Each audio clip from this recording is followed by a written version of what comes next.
সবাই ঘুরতে আসার আসলেও একটা মজাই আলাদা। তো এরকম দৃশ্যে সবাই ঘুরতে পারে না, কারণ সবার ভাগ্যে তো আর একই দৃশ্য হয় না, সবার কপাল তো আর একই না, আমাদের মতো পুরা কপাল না। কারণ আমাদের এই যে নদীতে একটা ব্রিজ দেখতেছেন, এই ব্রিজে মানে আমাদের ওঠার মতো ভাগ্য হয় নাই, কারণ এই ব্রিজটা সম্পূর্ণ হয়েছে কিন্তু ব্রিজের দুপাশে আর কি কাজটা অনেক বাকি রয়েছে। কিন্তু কাদের জন্য এই কাজটা সম্পূর্ণ হয় না আমি বুঝতে পারতেছি না, কিন্তু এই অতি শীঘ্রই এই কাজটা সম্পূর্ণ হয়ে যাবে আশা করা যাচ্ছে। আর আমাদের এই ব্রিজটার উপর দিয়ে হাঁটা চলাচল করতে পারলে আমাদের অনেক সুবিধা হবে, এই অনেক টাকা বেঁচে যাবে।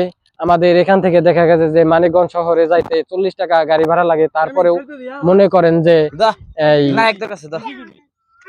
অনেক 1-1.5 কিলো হাইটা যাওয়া লাগে।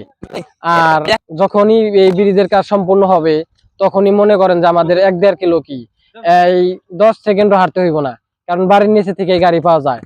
এর জন্য আমাদের একটু কষ্ট দুঃখের মধ্যে আছি। এই সবাই দোয়া করবেন আমাদের এই ব্রিজটা যেন সম্পূর্ণ হয়। আমাদের ব্রিজটা সম্পূর্ণ হলে আমাদের সব দিক দিয়ে ভালো হয়, আমাদের অনেক আয়েশ হয়।